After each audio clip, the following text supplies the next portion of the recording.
अब देखो group 15 elements. Group 15 elements को हम निक्टोजेंस भी बोलते हैं।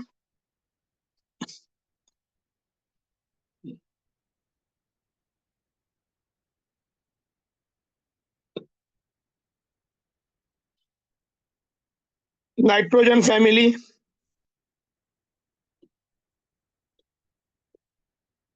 एलिमेंट इसके होते हैं nitrogen, phosphorus, arsenic, stibium, bismuth, moscovium. Nitrogen phosphorus non metals होते हैं।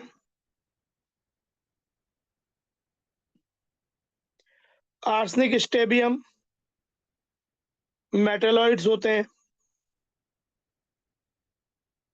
और ये टिपिकल मेटल्स होते हैं।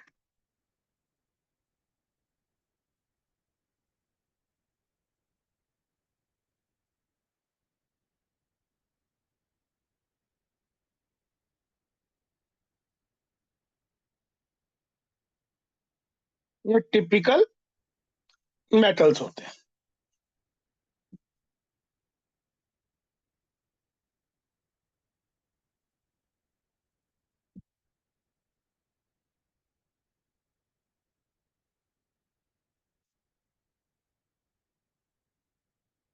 तो मेटेलिक कैरेक्टर्स में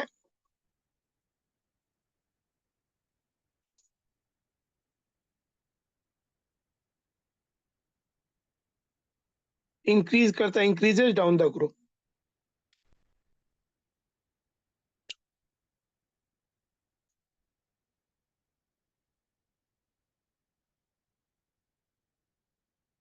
मॉलिक्यूलर, ये मॉस्कोवियम काफी अनस्टेबल होता है, रेडियो एक्टिव होता है।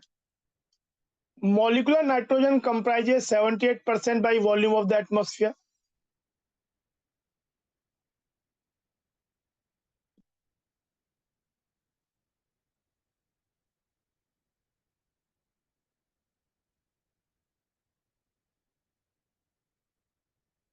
इन the earth crust it occurs as sodium nitrate. Sodium nitrate को बोलते हैं चिली सॉल्ट पीटर, चिली में मिलता है। And potassium nitrate known as Indian saltpetre. It is found in the form of proteins in plants and animals.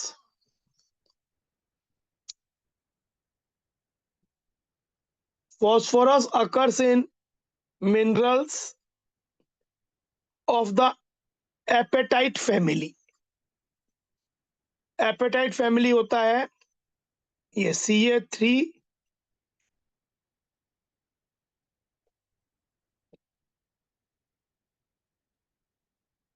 where X can be this fluorine, chlorine और OH। अगर fluorine तो उसको floor apatite बोलते हैं। Which are the main component of phosphate rocks? Phosphorus is an essential constituent of animal and plant matter. It is present in bones as well as in living cells. Bones में होता है हमारी। Phosphoproteins are present in milk and eggs. Arsine, antimony and bismuth, antimony का symbol Sb, bismuth का Bi, arsenic As, are found mainly as sulfide minerals. वहीं पे जो moscovium है ये एक सिंथेटिक रेडियो एक्टिव एलिमेंट होता है। इन सबके इलेक्ट्रॉनिक कॉन्फिगर भी आप देखेंगे। वैसे हम इसका हाफ लाइफ बहुत शॉर्ट होता है, available in very small quantity, इसीलिए इसकी स्टडी करना बहुत डिफिकल्ट है। इसके बारे में बहुत ज्यादा इंफॉर्मेशन नहीं है।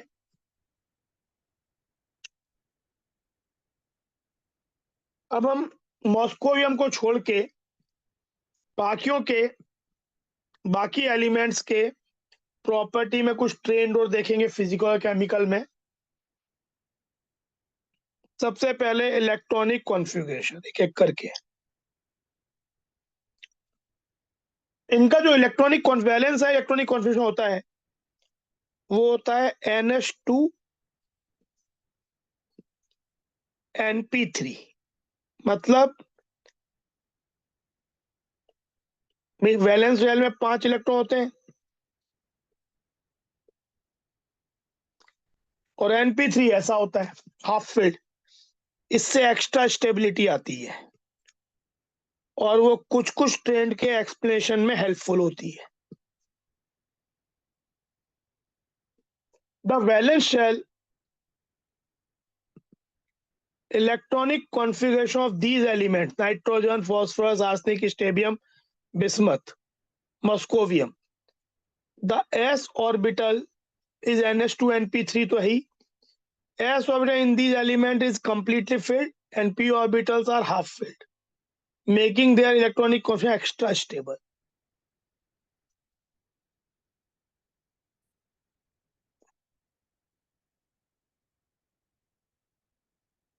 Atomic and ionic radii, covalent and ionic in a particular state, radii increases in size down the group. ये इन जनरल इसके कोवलेंट रेडियस या आयोनिक रेडियस हो कोई, डाउन द ग्रुप इंक्रीज करते हैं। जनरल ट्रेंड है, शेल नंबर बढ़ता है, ऑर्बिट नंबर बढ़ता है, साइज बढ़ती है।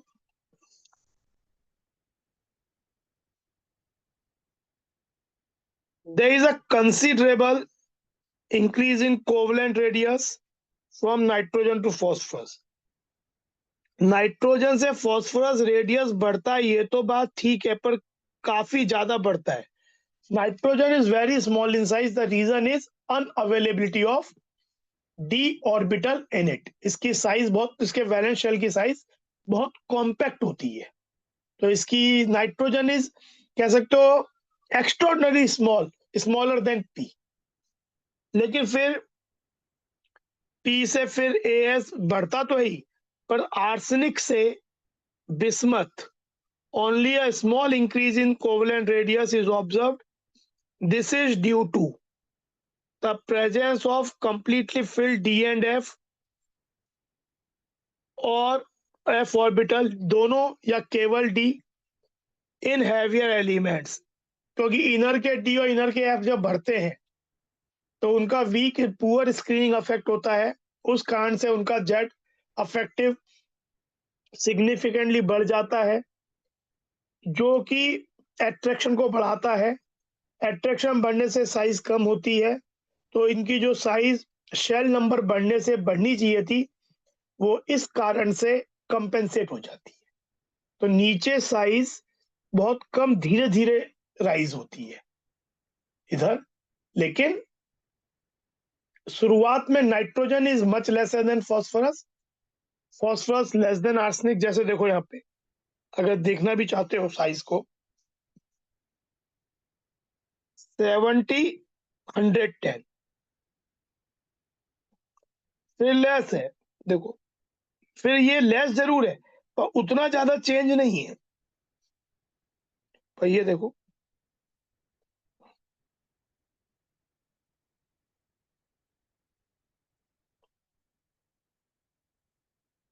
Then ionisation enthalpy.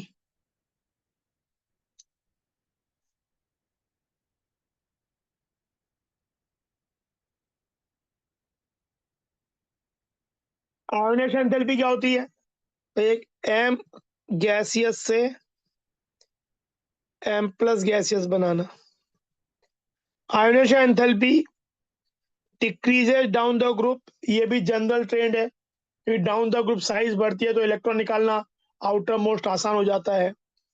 Due to gradual increase in atomic size because of the extra stable half filled p orbitals, electronic configuration and smaller size, the ionization enthalpy of the group 15 element is much greater than those of group 14। अब जैसे हम compare करते हैं carbon,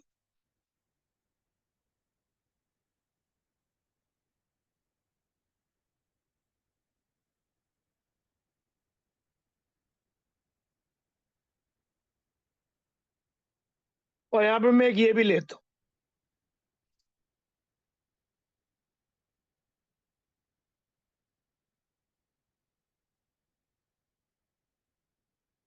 तो across the period अगर सोचे तो across the period ionisation energy बढ़ती है, पर क्योंकि नाइट्रोजन कार्बन से नाइट्रोजन की ज्यादा होगी, पर नाइट्रोजन क्योंकि हाफ है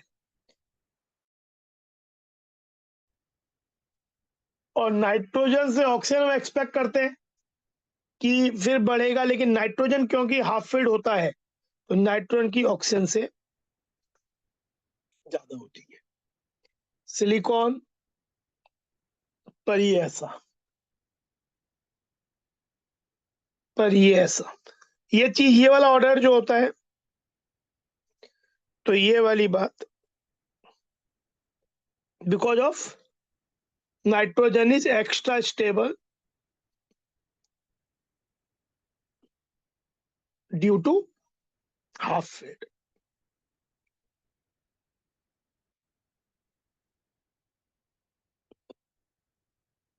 और ये तो होता ही है कि सक्सेसिव आयनाइजेशन एनर्जी बढ़ती जाती है, उसमें कोई इश्यू ही नहीं है। I1 always less than I2, इस तरीके से।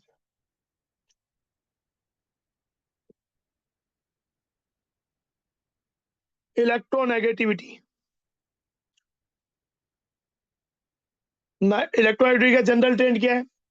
डाउन द ग्रुप डिक्रीज करता है। The electronegativity value in general decreases down the group with increasing atomic size.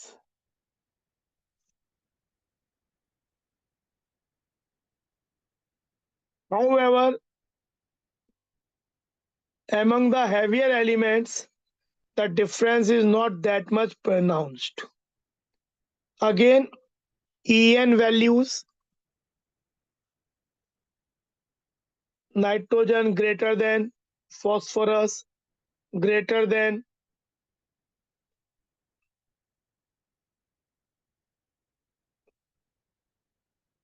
तो इनकी वैल्यूज को अगर देखा जाए, नाइट्रोजन का होता है 3.0, फॉस्फोरस की वैल्यू होगी आपकी 2.1, आर्सेनिक 2, स्टेबियम 1.9, बिस्मथ 1.9 है। यानी मतलब यहीं पे काफी डिफरेंस है, बाकी तो ऑलमोस्ट सेम ही है, बाकी तो ऑलमोस्ट सेम ही है। Then physical properties, all the elements of this group are polyatomic। Nitrogen diatomic है, फॉस्फोरस P4 के फॉर्म में मिलता है tetratomic, dinitrogen is diatomic, while all others are, ये गैस होता है डायरेक्ट, तो बाकी सब सॉलिड्स होते हैं। Metallic character increases down the group, ये बात पहले भी बोल चुके हैं हम। Nitrogen phosphorus are non metals, arsenic and antimony metalloids, and bismuth and moscovium जोड़ लो यहाँ पे, इज टिपिकल मेटल। मॉस्कोवियम जो है वो टिपिकल मेटल होता है। तो this is due to decrease in ionisation enthalpy, ionisation enthalpy जितनी कम हो जाएगी मेटेलिक कैरेक्टर बढ़ता जाएगा, and increase in atomic size. The boiling point in general increases from top to bottom in the group, but melting point जो होता है वो जैसा irregular होता है, increases up to arsenic and then decreases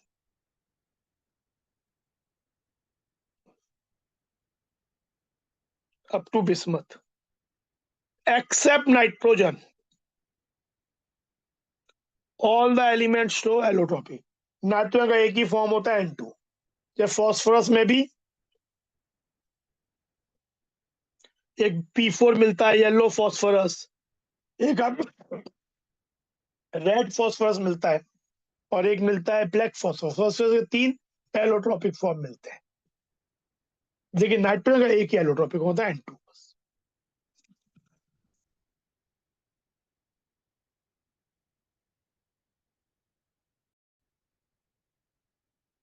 अब देखो ग्रुप 15 की chemical properties, general trend in chemical properties, oxidation states and trends in chemical reactivity. पहला चीज, the common oxidation states of these elements are -3, +3, +5, क्योंकि 5 electron के पास होते हैं NH2 NP5, तो इनमें 3 इलेक्ट्रॉन लूज करने की टेंडेंसी, 5 इलेक्ट्रॉन लूज करने की टेंडेंसी होगी, तो +5 दिखाते हैं। Although they don't make usually ionic, covalent बनाएंगे और अपना इलेक्ट्रॉन दूसरे की तरफ दे देंगे बॉन्ड में। फिर 3 इलेक्ट्रॉन ले सकते हैं, तो -3 भी शो कर सकते हैं। तो इनमें -3, +3 जो ऑक्सीजन स्टेट्स मिलती हैं, और +5, the tendency to exhibit -3 oxygen state decreases down the group. जैसे जैसे हम नीचे आते हैं, मेटेलिक कैरेक्टर बढ़ता है, साइज बढ़ती है। मेटेलिक मेटल्स की टेंडेंसी होती है कि वो negative oxygen state in general नहीं दिखाते हैं। तो जैसे जैसे हम नीचे जाएंगे, -3 की स्टेबिलिटी, ऑक्सीजन स्टेट की स्टेबिलिटी कम होती जाएगी। In fact last member of the group bismuth, last member इसलिए बोल रहे हैं क्योंकि actually bismuth is not the last member, last member is the moscovium, but जिनकी स्टडी की गई उसके हिसाब से बात हो रही है। तो आप लास्ट मेंबर छोड़ भी दो, आप बोलो बिस्मथ की बात करो, कि bismuth hardly forms any compound in -3 oxygen state. फिर जो the stability of +5 oxygen state decreases down the group, +5 इसकी ग्रुप ऑक्सीजन स्टेट होती है। तो एकदम जनरल ट्रेंड पड़ा है कि जैसे जैसे हम नीचे जाते हैं 13, 14, 15 ग्रुप में, जो 2 ऑक्सीजन स्टेट कम होती है ग्रुप से, वो मोर एंड मोर स्टेबल होती जाती है। The only well characterised 5 oxygen state bismuth compound is BiF5। मतलब बिस्मथ BiF5 को छोड़ के कोई ऐसा कंपाउंड ही नहीं बनाता जिसमें वो +5 हो। The stability of plus oxygen state decreases and that of +3 state increases. इसको बोलते हैं due to inert pair effect, कि ये जो NH2 वाला जो 2 इलेक्ट्रॉन होता है, वो धीरे धीरे इनर्ट होता जाता है, पार्टिसिपेट बॉन्डिंग में करना बंद करता जाता है, कम करना शुरू कर देता है। तो केवल इन 3 के कारण +3 ऑक्सीजन स्टेट मिल पाती है। Nitrogen exhibits +1, +2। इनफैक्ट नाइट्रोजन बहुत ही वेरिएबल ऑक्सीजन स्टेट शो करता है। नाइट्रोजन का जैसे NH3, इसमें नाइट्रोजन -3 है। N2H4 नाइट्रोजन -2 है। NH2OH हाइड्रोक्सिल एमीन, मैं नाइट्रोजन की लिख रहा हूँ ब्रैकेट में, -1 है। नाइट्रोजन यहाँ 0 है। N2O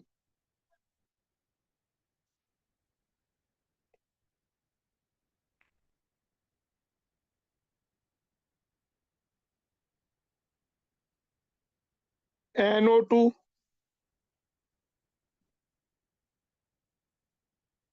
N2O5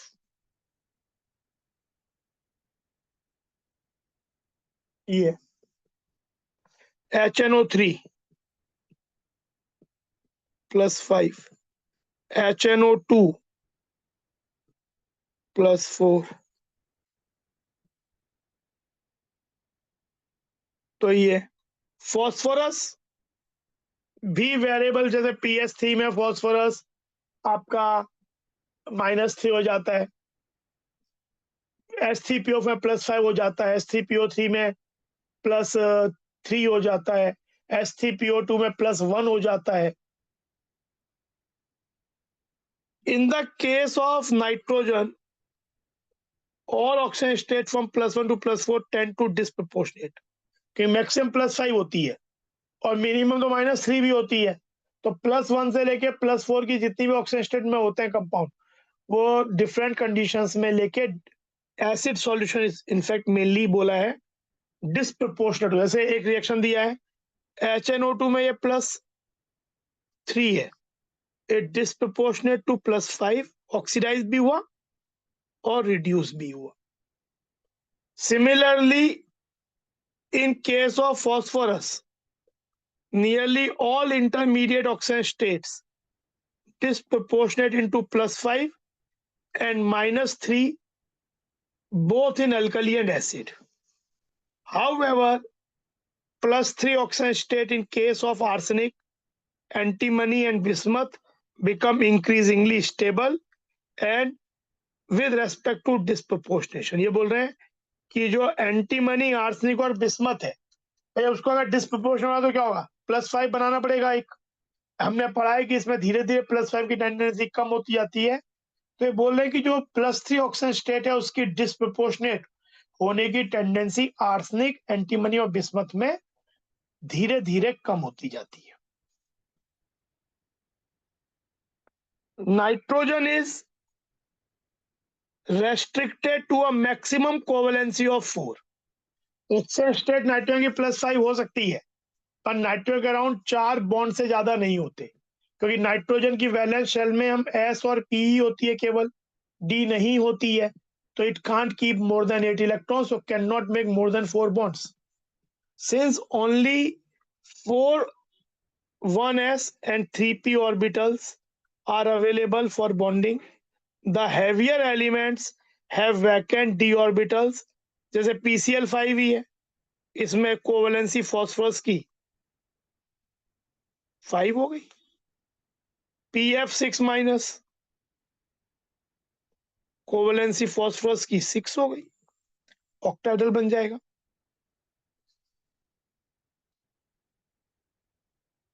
क्योंकि इनके पास एम्प्टी डी ऑर्बिटल होता है। बहुत छोटा साइज नाइट्रोजन का और unavailability of D orbital give it anomalous behaviour, जो कि हर सेकंड पेयर के एलिमेंट का, हर एक ग्रुप में जो सेकंड पेयर का एलिमेंट होता है उसकी यही नियति होती है कि वो दूसरों से कुछ मायनों में डिफर करता है, एनोमली शो करता है। अब देखो ये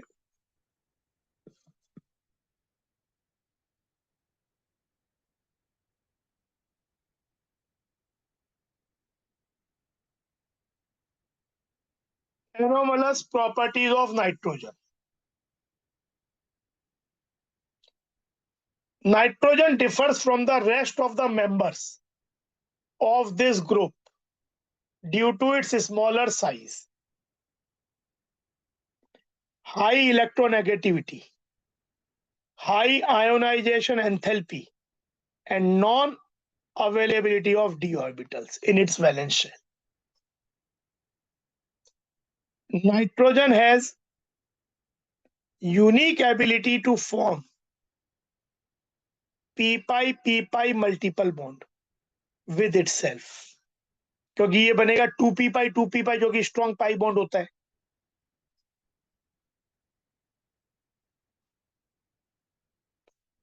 इनफैक्ट नाइट्रोजन तो आपस में ट्रिपल बॉन्ड भी बना लेता है, 2 पाई बॉन्ड बना लेता है बीच में।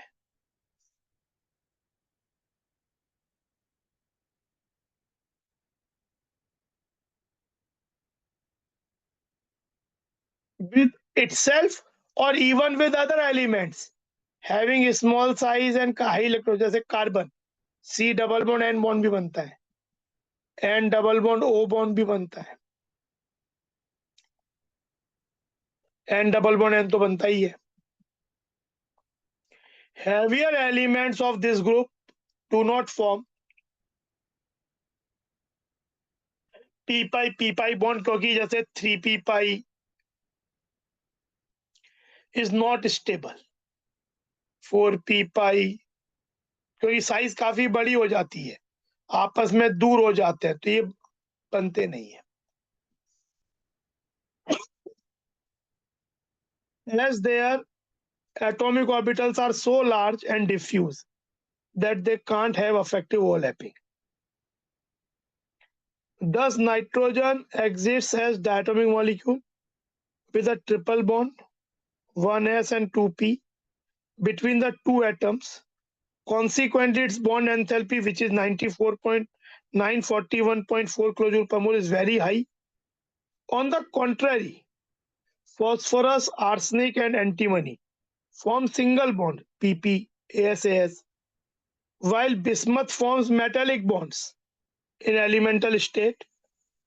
However, एक ये बहुत इंपॉर्टेंट बात है कि नाइट्रोजन नाइट्रोजन डबल बॉन्ड हो बन के आपस में काफी स्ट्रॉन्ग हो जाता है, लेकिन नाइट्रोजन नाइट्रोजन सिंगल बॉन्ड और पीपी सिंगल बॉन्ड में ज्यादा स्टेबल कौन सा है?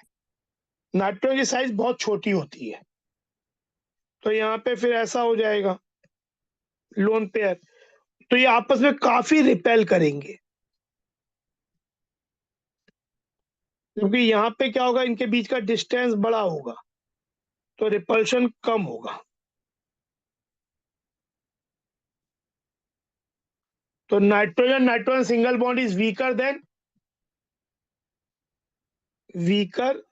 Then PP bond. However, the single nitrogen nitrogen bond is weaker than the single pp bond because of high inter-electronic repulsion of the non-bonding electrons, lone pair, owing to the small bond length small होती है. As a result, the catenation tendency is weaker in nitrogen. Nitrogen catenation नहीं show करता है. Another factor which affects the chemistry of nitrogen is the absence of d orbitals in its valence shell. Besides restricting its covalency to 4, nitrogen can't form d pi p pi bond. जैसे phosphorus जो होता है वो D पाई P pi bond बनाता है, पर nitrogen नहीं बना पाता क्योंकि इसकी वैलेंस शेल में डीप ऑर्बिटल ही नहीं होती। जैसे R3PO,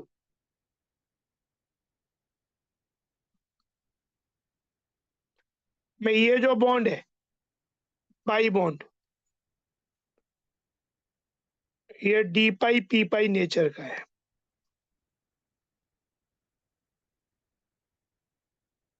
इस तरीके का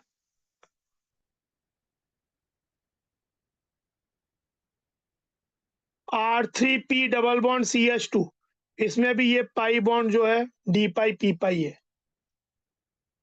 Phosphorus and arsenic can form d pi bond also with the transition elements when their compounds like PC2H53, AsCH53 act as ligands. तो ये चीज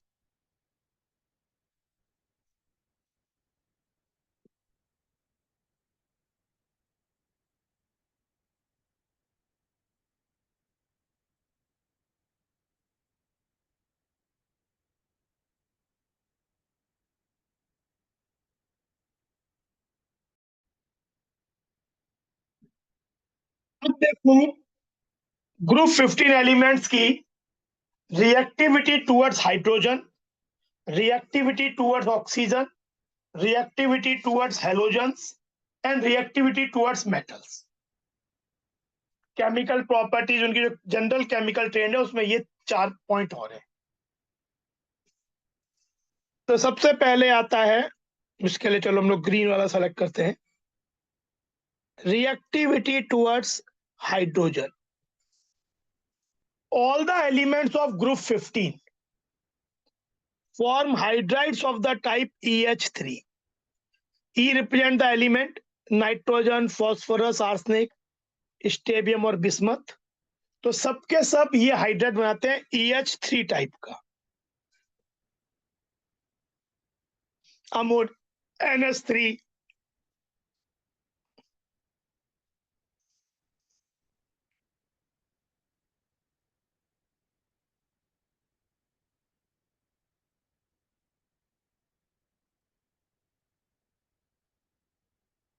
PiS3, SbS3.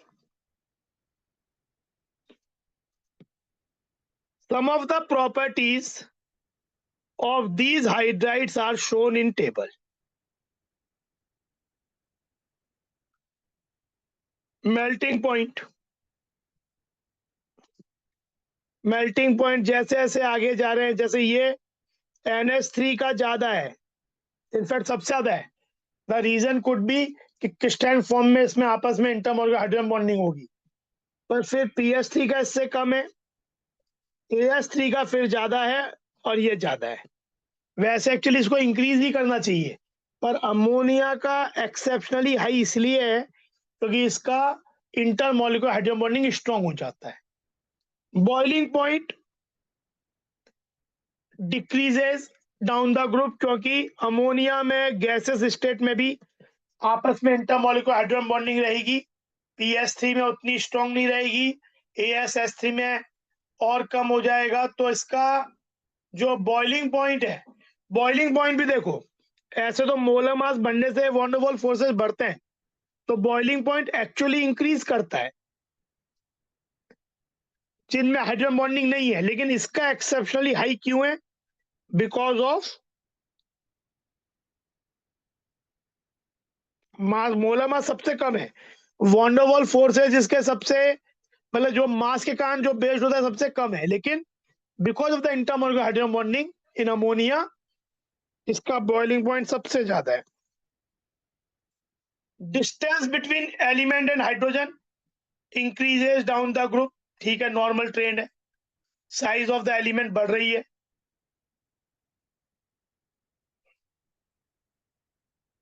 HEH एंगल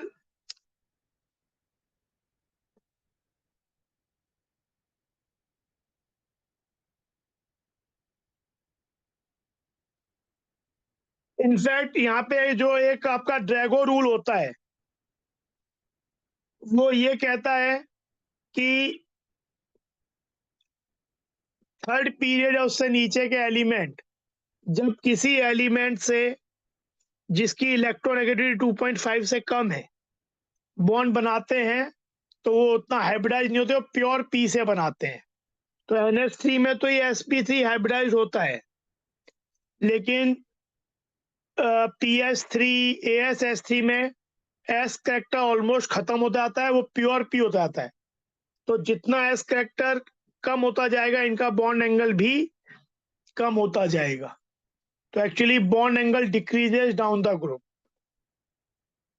ये तो सब ऑलमोस्ट 90 जैसे ही हो जाते हैं, जो इस बात को सजेस्ट करते हैं कि अमोनिया को छोड़ के बाकी के जो एलिमेंट का जो हाइड्रोजन बॉन्ड बन रहा है, मतलब ये जो EH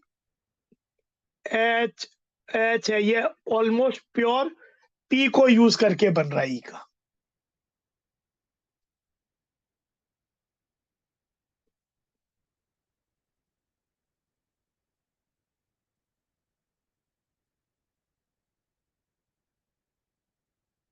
डिसोसिएशन एनर्जी डिक्रीजेस क्योंकि बॉन्ड बड़ा होता जाता है। डेल्टा H फॉर्मेशन डिक्रीजेस, मतलब पॉजिटिव होता जा रहा है और बस केवल इसी में हीट लिबरेट होती है, मतलब इसके बनने में सबसे ज्यादा हीट लिबरेट हो गया अमोनिया में। अच्छा, अब कुछ बातें और।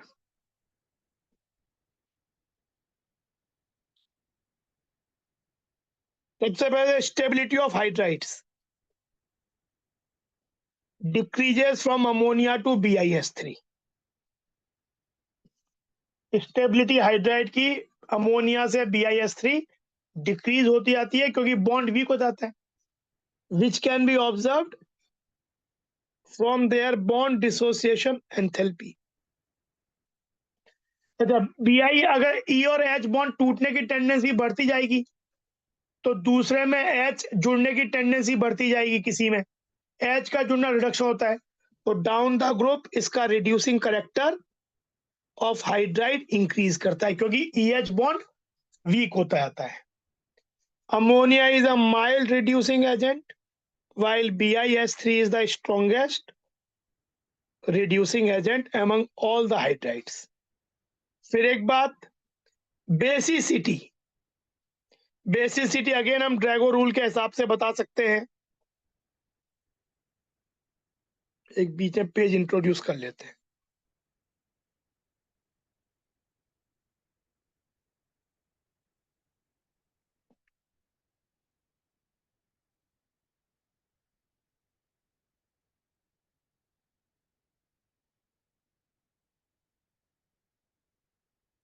जैसे जैसे हम E N P AS इस तरफ जाते हैं,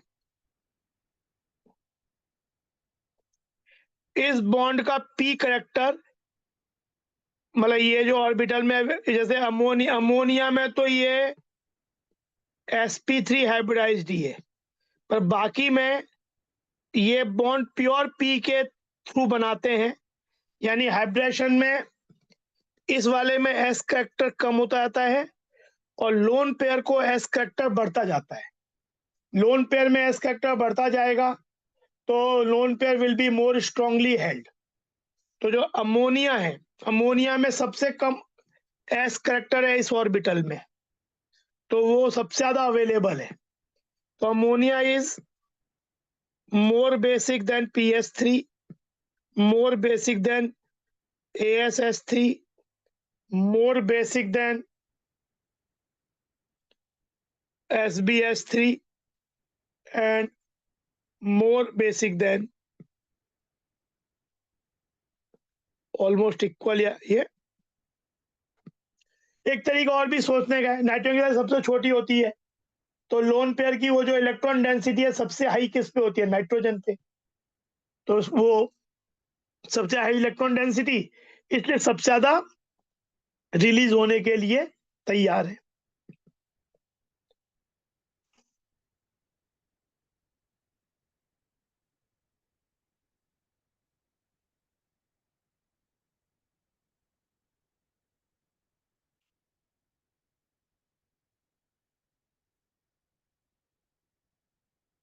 ड्यू टू, एक बात और है, लिख लो,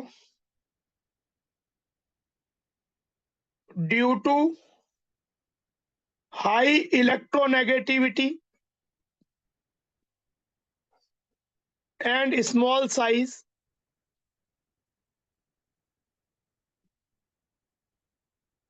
of nitrogen, ammonia exhibits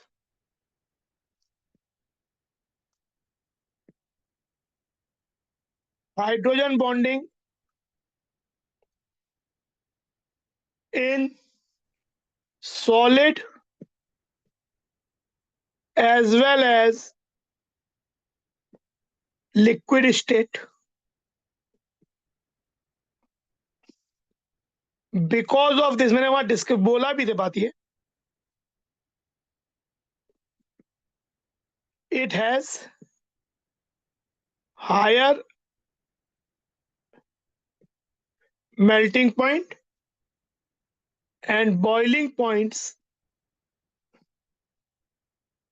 than PS3। वैसे तो डाउन द ग्रुप मास बढ़ता है एलिमेंट का, तो मास बढ़ता है तो molecular forces, bond of forces बढ़ते हैं, तो ये दोनों बढ़ने चाहिए, बढ़ते भी हैं, लेकिन अमोनिया एक्सेप्शनली हाई होता है because of hydrogen bonding. Stability down the group hydride की डिक्रीज कर रही है, रिड्यूसिंग कैरेक्टर बढ़ रहा है, बेसिक कैरेक्टर कम हो रहा है, और बॉइलिंग पॉइंट वैसे तो, और मेल्टिंग पॉइंट वैसे तो डाउन द ग्रुप बढ़ते हैं, लेकिन अमोनिया और का मेल्टिंग पॉइंट और बॉइलिंग पॉइंट एक्सेप्शनली हाई होता है because of intermolecular hydrogen bonding. Delta H formation decrease करता है, बॉन्ड लेंथ इंक्रीज करती है, बॉन्ड वीकर होते जाते हैं, EH बॉन्ड। तो ये सब चीजें, HEH बॉन्ड एंगल डिक्रीज होते जाते हैं, क्योंकि एस जो बॉन्ड EH बॉन्ड है उसका एस करेक्टर कम होता जाता है, तो आपस में रिपल्शन कम होता था। एस करेक्टर ज्यादा होगा बॉन्ड्स में, तो बॉन्ड एंगल उनके बीच में ज्यादा होगा।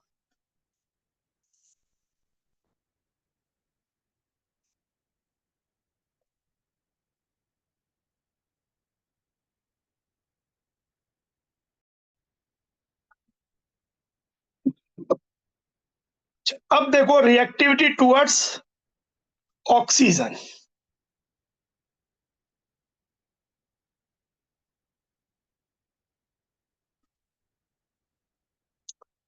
reactivity towards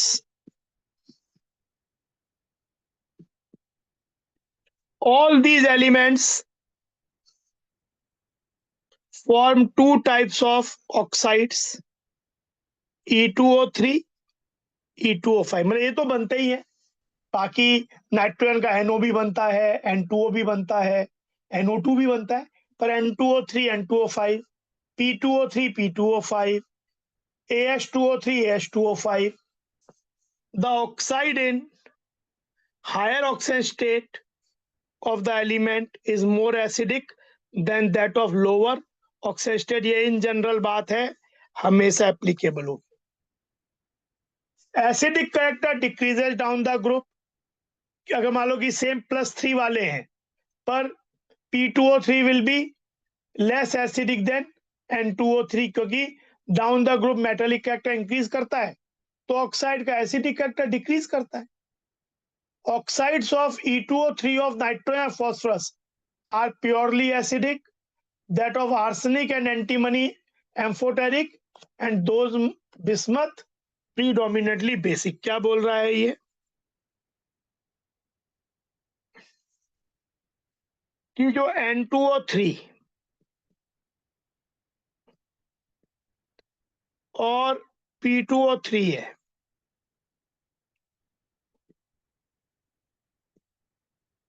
ये एसिडिक है।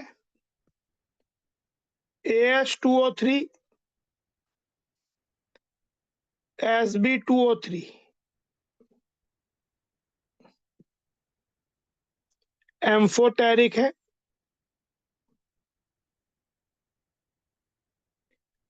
और Bi2O3 मेनली बेसिक होता है। नाइट्रोजन के NO, N2O, NO neutral,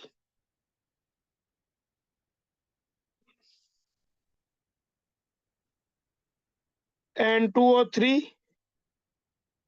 NO2 या डाइमर फॉर्म में N2O4,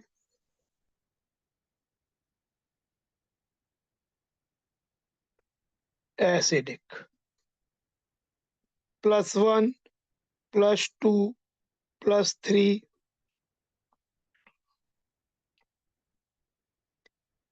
एसिडिक करेक्टर इंक्रीजेस। ये चीज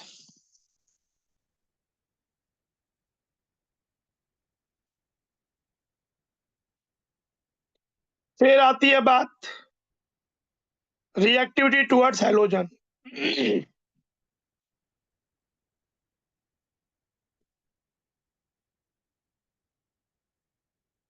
These elements react to form two series of halides, EX3 and EX5। Nitrogen केवल NCl NX3 बनाता है, क्योंकि नाइट्रोजन NX5 बना ही नहीं सकता, क्योंकि NX5 के लिए इसके पास 10 इलेक्ट्रॉन हो जाएंगे नाइट्रोजन के पास, जो कि संभव ही नहीं है। Nitrogen does not form pentahalide due to non availability of d orbitals in its valence shell. Pentahalides are more covalent than trihalide. Fajan's rule. PCl5 will be more covalent than PCl3 because P plus 5 is more polarizing. Being more polarizing, being more hence more covalent. All the trihalides of these elements except those of nitrogen are stable. All the trihalides of these elements except those of nitrogen are stable. In case of nitrogen, only NF3 is known to be stable. क्योंकि NCl3, क्योंकि N बहुत छोटा होता है, तो N बहुत छोटा होने के कारण क्या होता है कि Cl एटम और की साइज इतनी बड़ी होती है कि 3 Cl भी उसके अराउंडिंग में रह नहीं पाएंगे सराउंडिंग में, केवल NF3F छोटा होता है तो NF3 बस रह पाता है. Trihalides except BiF3 are predominantly covalent in nature. BiF3 लेकिन आयोनिक होता है. कोई पूछे कि भाई कौन सा वाला ट्राईहेलाइड नाइट्रोजन हेलोजन ये ग्रुप 15 का आयोनिक होता है तो BiF3. Bi हाईली मेटेलिक है, ये हाईली नॉन मेटेलिक है, तो इनके बीच में आयोनिक बॉन्ड बन जाता है. ये चीज फिर जैसे PCl5 के वैसे वो compound PCl5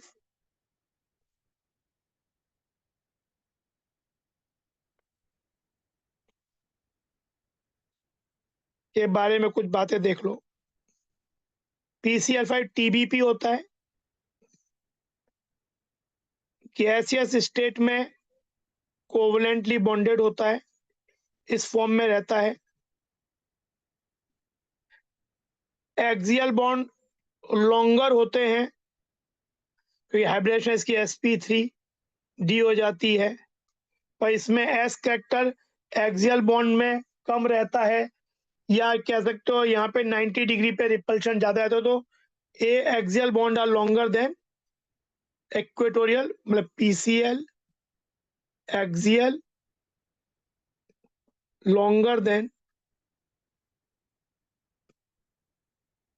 equatorial.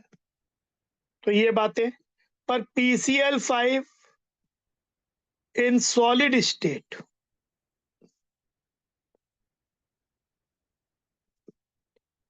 exist as dimer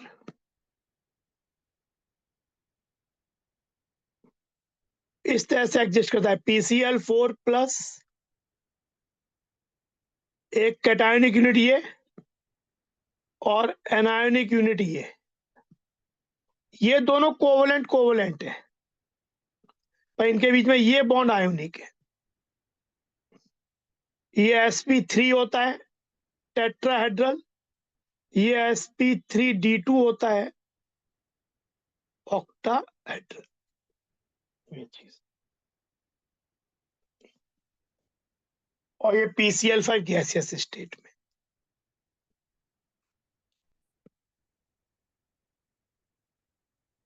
PCl3 इस तरीके का होता है, sp3 ट्राइगोनल पिरामिडल.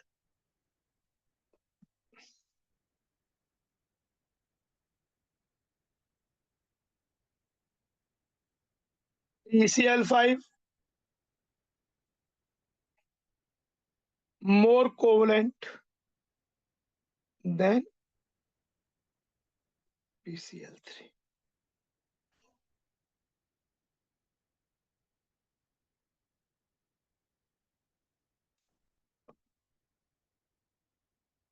+5 यहाँ पे देखो, PCl5 में P+5 है, PCl3 में तो ये मोर पोलराइजिंग है as per Fazan rule, hence मोर covalent.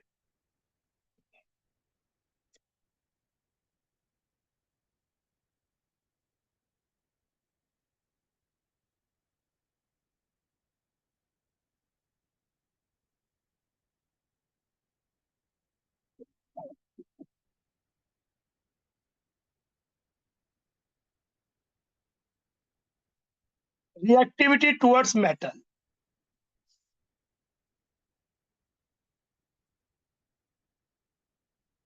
Reactivity towards metal.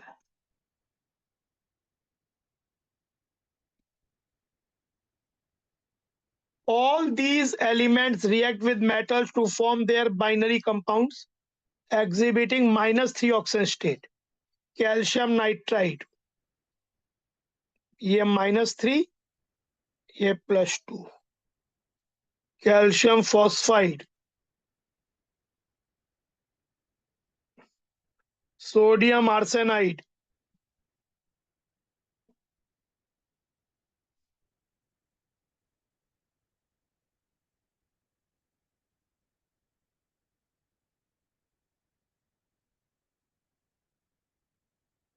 Zinc antimonide, ये Na3S होगा -3, ये Na3S होना चाहिए, ये +2, ये -3, Mg3Bi2 +2 -3. तो ये चीज है,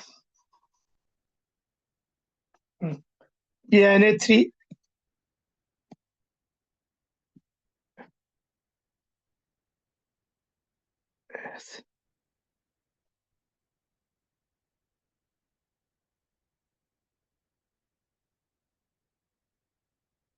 ये चीज है. क्वेश्चन एक दो है वो देख लेते हैं.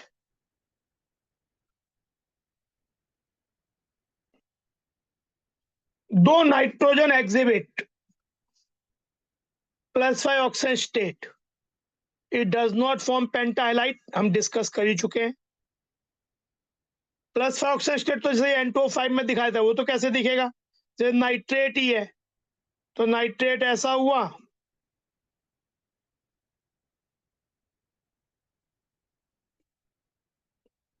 तो इसमें क्या हो जाएगा, इस पे एक तो यहाँ ऑक्सीजन स्टेट ये इधर अट्रैक्ट ज्यादा हो तो यहाँ +2 आ गया, इसके कारण +1 आ गया, इसके कारण और +1 आ गया, और फॉर्मल चार्ज भी इस पे +1 है तो और ऐड हो गया, तो इसकी ऑक्सीजन +5 हो गई, और कोवलेंसी इसकी मैक्सिमम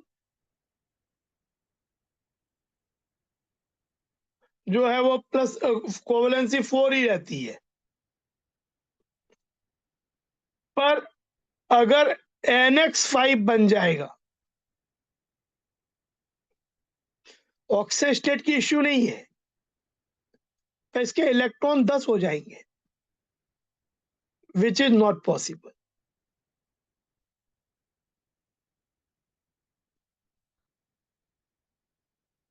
ये अपना कोवलेंस 4 से एक्सपांड नहीं कर सकता. Then next question, PS3 has lower boiling point than ammonia, क्योंकि अमोनिया में इंटरमॉलिक्यूलर हाइड्रोजन बॉन्डिंग होता है which makes its aggregation strong. PS3 में नहीं होता है. Unlike ammonia, PS3 molecules are not associated through hydrogen bonding in liquid state.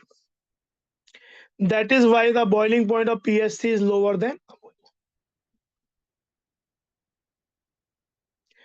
Why are pentahalides more covalent than trihalides? अभी हमने बताया कि पेंटाहाइलाइड में फॉस्फोरस पे पॉजिटिव +5 चार्ज होता है, ट्राईहाइलाइड में +3 चार्ज होता है. तो +5 चार्ज वाला एलिमेंट अगर E पे +5 चार्ज है तो क्या होगा, वो मोर पोलराइजिंग पावर, तो वो मोर कोवलेंट बताएगा. Pajan's rule. Why BiS3 is the strongest reagent among all the hydride? तो BiH बॉन्ड वीकेस्ट होता है, सबसे आसानी से टूट जाता है, तो आसानी से टूटा तो दूसरे पे H आसानी से जुड़ जाएगा, so it act as the strongest reducing agent.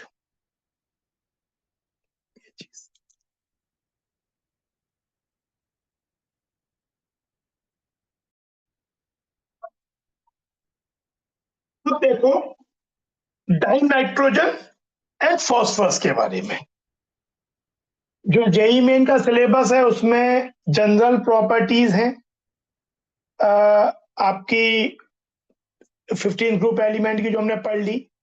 Along with that जो एलोट्रोपिक फॉर्म्स हैं, मतलब जिसमें कंपाउंड नहीं है, केवल डाई नाइट्रोजन, जैसे नाइट्रोजन नाइट्रोजन ही है, फॉस्फोरस का एलोट्रोपिक फॉर्म, ये दो और चीज देख लेते हैं। ऑल द सिलेबस में तो केवल जनरल प्रॉपर्टीज ही दिया है, पर इतने, क्योंकि अब जब ये बोल सकते हैं कि हमने आपको नाइट्रोजन पढ़ने को बोला तो नाइट्रोजन तो पढ़ लीजिए कम से कम, फॉस्फोरस तो पढ़ लीजिए कम से कम, तो वो चीज, तो ये दो चीज और पढ़ लेते हैं। I think JEE Main syllabus इतना ही डिमांड करता है। फिर ठीक है, केमिकल बॉन्डिंग में अमोनिया और का स्ट्रक्चर, वो तो केमिकल बॉन्डिंग में आ जाता है, और बाकी जो कंपाउंड के वो फिर जेई एडवांस्ड के लिए देखना होगा हमको। तो पहले डाई नाइट्रोजन। डाई नाइट्रोजन की कमर्शियल प्रिपरेशन। भाई नाइट्रोजन जो होता है एटमॉस्फेयर में, एयर में 78% बाई वॉल्यूम होता है, तो बहुत कुछ अवेलेबल है, तो वहीं से निकाल लिया जाए। तो कमर्शियल प्रिपरेशन ऑफ नाइट्रोजन जो होती है, die nitrogen is produced commercially by the liquefaction fractional distillation of air। Liquid nitrogen का बॉइलिंग पॉइंट 77.2 होता है और ऑक्सीजन का बॉइलिंग पॉइंट 90 केल्विन होता है। तो डिस्टिलेशन टेक्निक में जिनका बॉइलिंग पॉइंट कम होता है वो पहले निकल जाते हैं, तो distils out first, leaving behind liquid oxygen. Commercial preparation. Boiling point nitrogen का मोलर मास कम है, is less than boiling point oxygen. ये 77.2 केल्विन, ये 90 केल्विन। लेबोरेटरी, अब लेबोरेटरी प्रिपरेशंस की बात हो रही है, तो first laboratory preparation. In the laboratory die nitrogen is prepared by treating an aqueous solution of ammonium chloride acidic salt with sodium nitrite basic salt NH4Cl NaNO2 react करके पहले बनाएंगे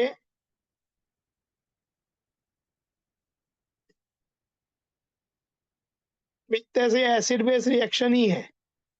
पहले NH4NO2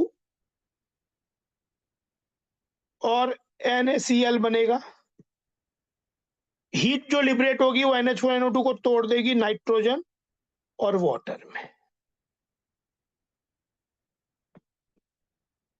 ये चीज, small amounts of NO and HNO3 are also formed. इसके बारे में ही, reaction के बारे में ही बात हो रही है। And these impurities can be removed by passing the gas through aqueous sulfuric acid and containing potassium dichromate। तो उससे ये रिमूव हो जाती है। सेकंड तरीका, ये तो एक तरीका हो गया बनाने का।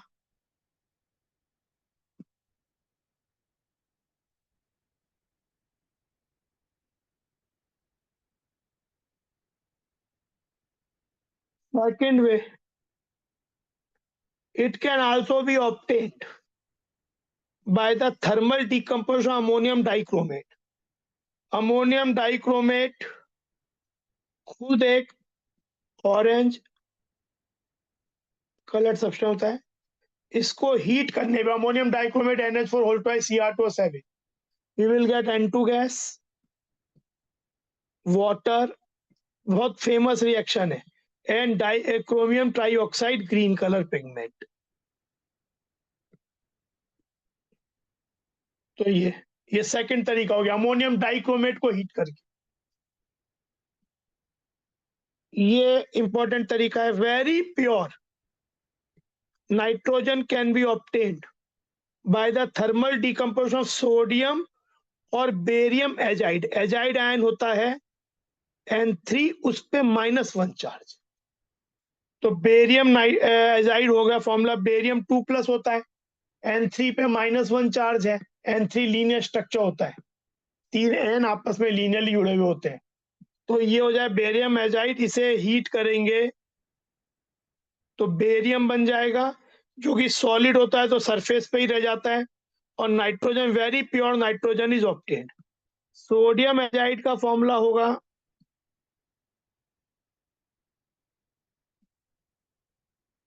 NaN3, और इसे हीट करेंगे तो बन जाएगा 3 नाइट्रोजन 2 सोडियम। इससे मेन बात है, very pure nitrogen is obtained, very pure nitrogen is obtained by this way.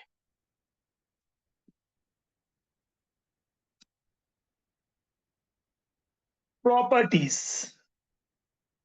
Nitrogen जो कि ऐसा होता है N ट्रिपल बॉन्ड N,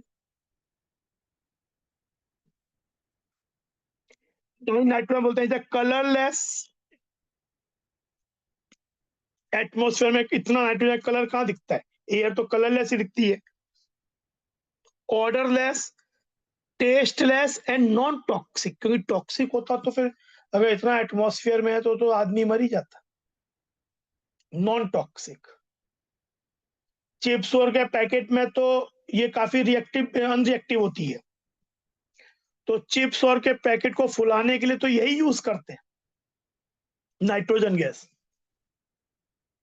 आप देखो चिप्स का पैकेट जब खाते हो तो पहले तो पूरा फूला हुआ होता है, पर जैसे ही इसे खोलते हो पूरा पिचक जाता है, चिप्स बहुत कम होती है। तो उसमें क्योंकि नाइट्रोजन गैस भरी से इनर्ट एटमॉस्फेयर रहे, और चिप्स और ऑक्सी का जो ऑयल है ये सब ऑक्सीडाइज ना हो जाए, तो उसकी फ्रेशनेस भी मेंटेन रहती है, और संग में देखने में भी लगता है कि चिप्स का पैकेट बहुत बड़ा है। It has 2 stable isotopes, N14 and N15। ये पोलर और तो है नहीं, तो पानी में इसकी सॉल्टी भी बहुत कम है, ओनली 23.2 सेंटीमीटर क्यूब पर लीटर, बोला 1000 सीसी वाटर में केवल 23 सीसी नाइट्रोजन घुलता है at 0 degree and 1 bar pressure. Low freezing and boiling point होता है इसका। बॉइलिंग पॉइंट अभी देखा ही था कि 77 केल्विन होता है। Die nitrogen is rather inert at room temperature because of the high bond dissociation energy। Nitrogen की बॉन्ड डिसोसिएशन एनर्जी बहुत हाई होती है।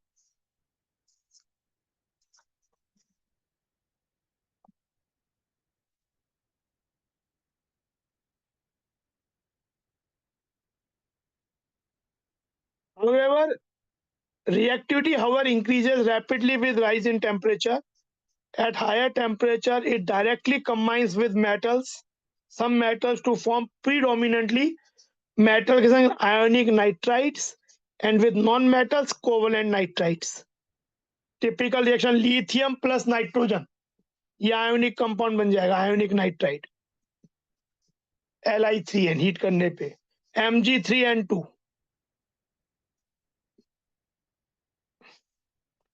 बट हाइड्रोजन ये Haber's process, hydrogen at about 773 Kelvin in the presence of catalyst, iron catalyst use करते हैं, molybdenum use करते हैं to form ammonia, ये आपका कोवलेंट हाइड्राइड हो गया। Dinitrogen combines with oxygen at very high temperature 2000 Kelvin form nitric oxide, neutral oxide। ये चीज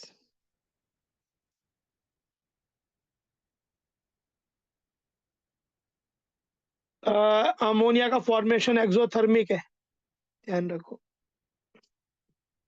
volume reduce, mole number of gas particle reduce हो रहा है, इसीलिए high pressure and low temperature. पर लो टेम्परेचर डजेंट मीन कि बहुत लो, आपको एक्टिवेशन एनर्जी तो पहुंचाना पड़ेगा, लेकिन एक और ऑप्टिमल टेम्परेचर और high pressure favours formation of ammonia by Le Chatelier principle. Uses,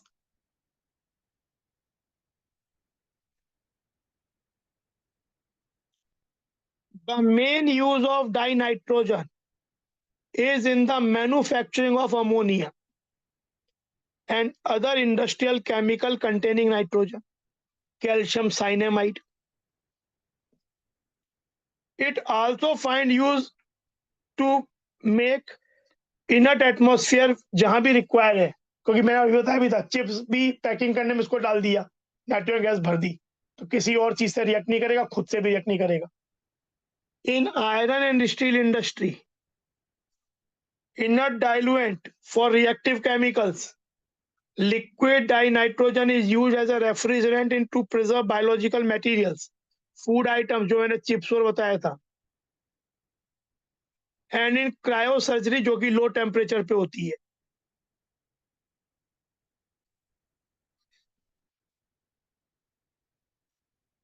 तो ये चीज है uses. Example, write the reaction of thermal decomposition of sodium azide. Sodium azide NaN3, इससे बहुत प्योर नाइट्रोजन बनता है, तो यही जा गया. NaN3 gives 2Na solid nitrogen gas. Why nitrogen less reactive at room temperature? High bond energy. High bond energy of and triple bond.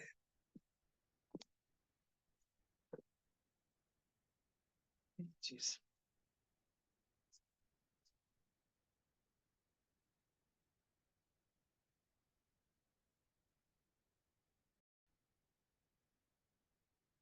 अब phosphorus की बात करते हैं. फॉस्फोरस के एलोट्रोपिक फॉर्म्स. फॉस्फोरस के 3 एलोट्रोपिक फॉर्म होते हैं, येलो या व्हाइट, एक ही बात होती है, कुछ भी बोलो. Red and black.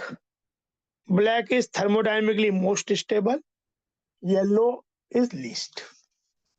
Phosphorus is found in many allotropic forms, the important ones being white या yellow, red and black. White phosphorus के बारे में बात करें.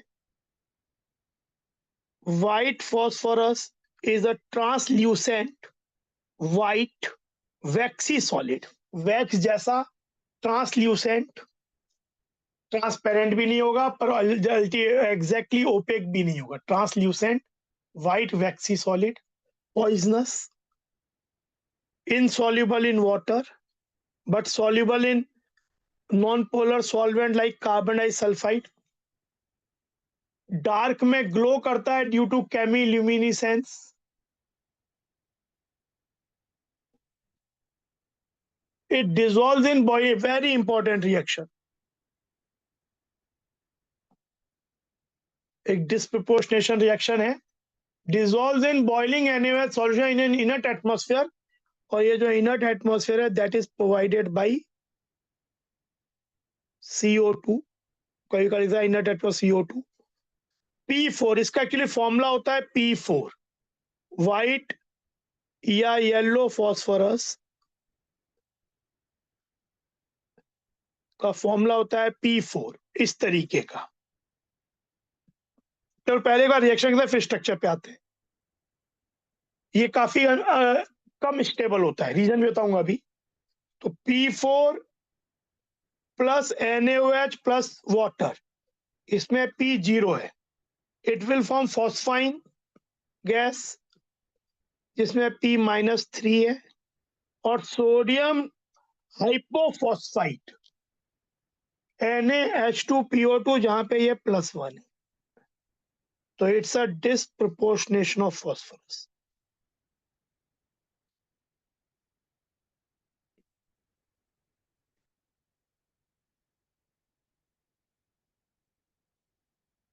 Sodium hypophosphite NaH2PO2. White phosphorus is less stable and therefore more reactive than the other solid phases under normal conditions because of angular strain in the P4 molecule, where the angle, अभी समझाता हूं इस बात को, are on 60 degree. ये देखो P4 का ये स्ट्रक्चर, पहले P4 के स्ट्रक्चर बात करते हैं। P4 का ये स्ट्रक्चर होता है,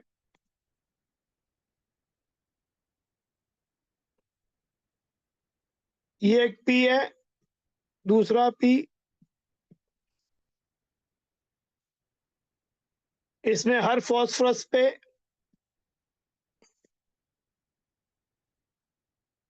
तो ये टेट्राहेड्रॉन के 4 कॉर्नर हैं, जिसमें ये आपस में एक इक्विलेटरल ट्रायंगल है, ये आपस में एक इक्विलेटरल ट्रायंगल है, ये इक्विलेटरल ट्रायंगल है, और ये पीछे वाले भी। तो 4 फेसेज है, टेट्राहेड्रॉन के 4 फेसेज होते हैं। तो ये हो गया। इसमें किसी एक, जैसे ये एंगल कितना होगा, 60 डिग्री। पर ये बोलते हैं भाई यहाँ पे फॉस्फोरस जो है वो sp3 हाइब्रिडाइज्ड है, 3 बॉन्ड और एक लोन पेयर। तो इसकी डिमांड क्या है, 109 डिग्री एंगल की। और एंगल कितना है फॉस्फोरस का, केवल पीपी के बीच में 60 डिग्री। तो इसमें एंगल स्ट्रेन है 49 डिग्री का, जो इसके अनस्टेबल और हाईली रिएक्टिव होने का कारण होता है। इसको अपने आप को ओपन करने की टेंडेंसी होती है। अच्छा, अब एक आर्ग्यूमेंट ये भी है, स्ट्रक्चर तो यही है, लेकिन कुछ थ्योरीज ये कहती हैं, अकॉर्डिंग टू ड्रैगो रूल, क्योंकि ये फॉस्फोरस है, थर्ड पेयर का एलिमेंट, तो और उसके अराउंड भी फॉस्फोरस है जिसकी इलेक्ट्रोनेगेटिविटी 2.1 है। तो ड्रैगो रूल के अकॉर्डिंगली जो ये पी है, ये sp3 ना होके प्योर पी से अपने बॉन्ड बनाता है, और एस प्योर यहां रह जाती है। उससे क्या फायदा, उससे क्या चीज होगा, उससे इनके बीच में एंगल होना चाहिए था 90 डिग्री, 2 पीपी बॉन्ड अगर पी ऑर्बिटल से बनेंगे, पर एंगल है 60 डिग्री। तो एंगल स्ट्रेन यहां भी है, लेकिन कुछ थ्योरीज ये कहती है कि 49 डिग्री का एंगल स्ट्रेन तो अगर होगा तो चीज रहेगी ही नहीं, क्योंकि एंगल स्ट्रेन 30 डिग्री का है, इसलिए ये लो टेम्परेचर पे रह सकता है, मिलता है। तो ड्रैगो रूल के अकॉर्डिंगली P4 का फॉस्फोरस sp3 हाइब्रिडाइज नहीं है, बॉन्ड प्योर पी से बनाता है, यानी इसमें पी करेक्टर 100% है नियरली। पर अगर पुरानी थ्योरी से जाएं तो ये sp3 हाइब्रिडाइज्ड है, और जो पीपी बॉन्ड है इसमें 75% पी करेक्टर है। अब डिपेंडिंग ऑन द क्वेश्चन किस रेफरेंस में पूछा गया है, हम आंसर कर सकते हैं। मतलब जनरली थ्योरीज है ये। तो ये हुआ, तो white phosphorus is less stable and therefore more reactive than the other solid phases. It readily catches fire in air to give dense white fumes of, if actually इसमें क्या होता है जब इसको ऑक्सीडाइज करते हैं,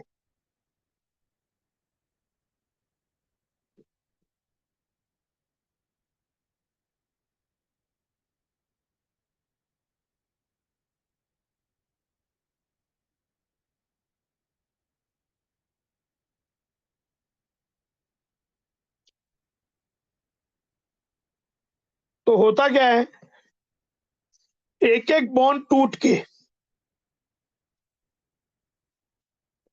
जैसे मान लो पहले ये बॉन्ड टूट गया, एक ऑक्सीजन जुड़ गया, ये आपका हट गया। फिर ये बॉन्ड टूट गया, फिर मान लो ये बॉन्ड टूट गया,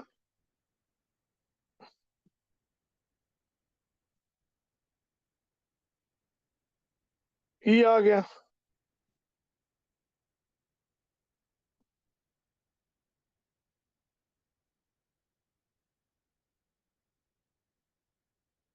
और उसके ये P4O6 हो गया, पहले ये होगा, फिर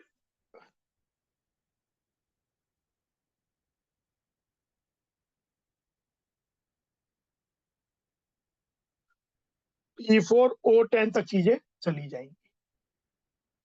P4O6, फिर P4O7, फिर P4O8, P4O9, P4O10।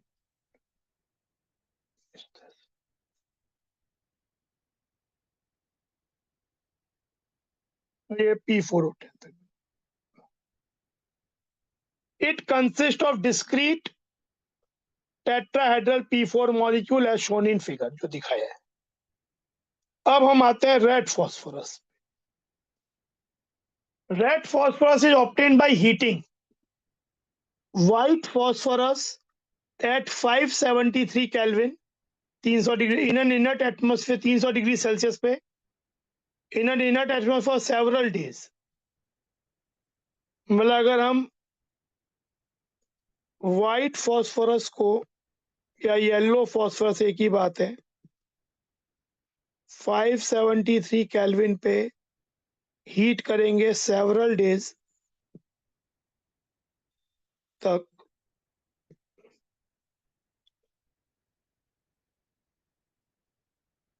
तो रेड फॉस्फोरस बन जाएगा।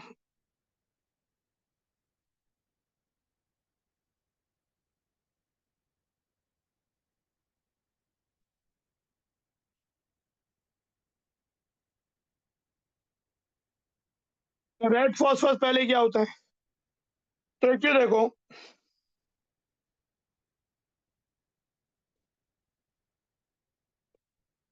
ये येलो फॉस्फोरस है, पर ये वाला बॉन्ड टूट के एक और यूनिट जुड़ गई। मतलब जो ये यहां बॉन्ड था, ये टूट के ये आपस में जुड़ गए। फिर यहाँ पे ये जो बॉन्ड था, ये टूट जुड़ गए, एंड सो ऑन। तो एक तो एंगल स्ट्रेन से भी रिलीफ मिला, पॉलीमेरिक हो गया, तो ये बन जाता है। और जब रेड फॉस्फोरस को हीट करते हैं under high pressure, a series of phases of black phosphorus are form. अच्छा, रेड फॉस्फोरस का खुद का आयरन ग्रे लस्टर होता है, आयरन ग्रे, रेडिश जैसा लगता है।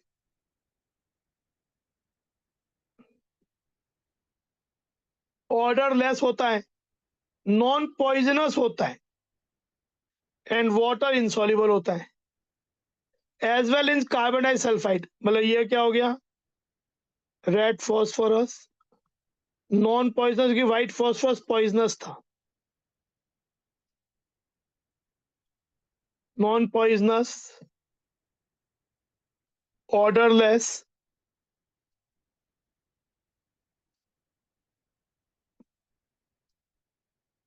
insoluble in water as well as carbon disulphide, क्योंकि व्हाइट फॉस्फोरस कार्बन डाइसल्फाइड में सॉल्युबल था।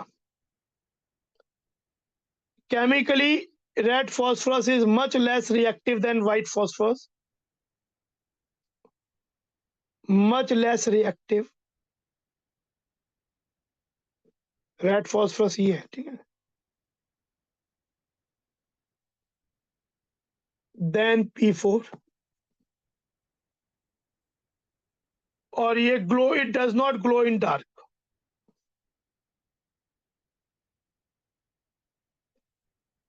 Does not glow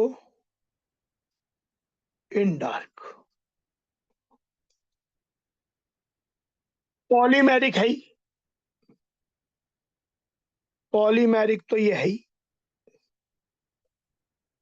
white phosphorus की यूनिट आपस में एक एक बॉन्ड टूट कर जुड़ती जा रही है। जैसे पहले ये वाला ऐसे थे, तो ये व्हाइट फॉस्फोरस थे अलग अलग, तो ये टूट टूट के आपस में जुड़ गए।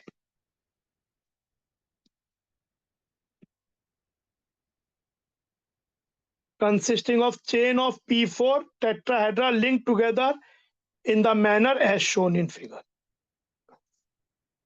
I think it's clear. काफी डिटेलिंग में हो गया। ये पॉलीमराइजेशन हो रहा है basically.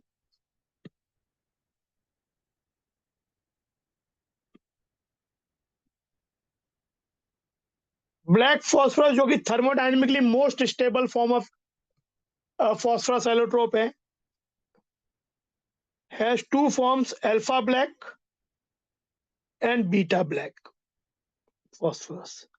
Alpha black phosphorus is formed when red phosphorus is heated in a sealed tube at 803 Kelvin. It can be sublimed in air and has opaque monoclinic or rhombohedral structure. Alpha black, it does not oxidize in air. While beta black is prepared by heating white phosphorus. वो alpha black red phosphorus से बनता है। ये white phosphate 473 kelvin under high pressure, it does not burn in air up to 673 kelvin. जो black phosphorus होता है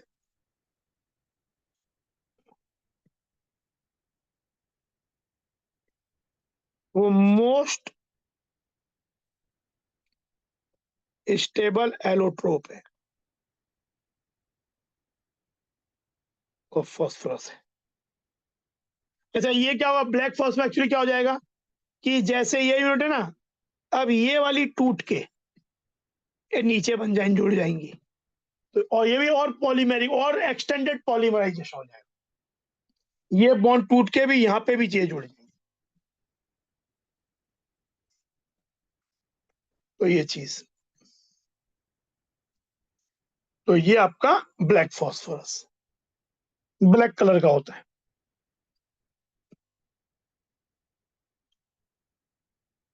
तो ये आपका ग्रुप 15 जेई मेन के लिए जो चाहिए वो हो गया। General properties, physical, chemical, oxide, hydride, ये सब चीजें, और नाइट्रोजन एंड फॉस्फोरस।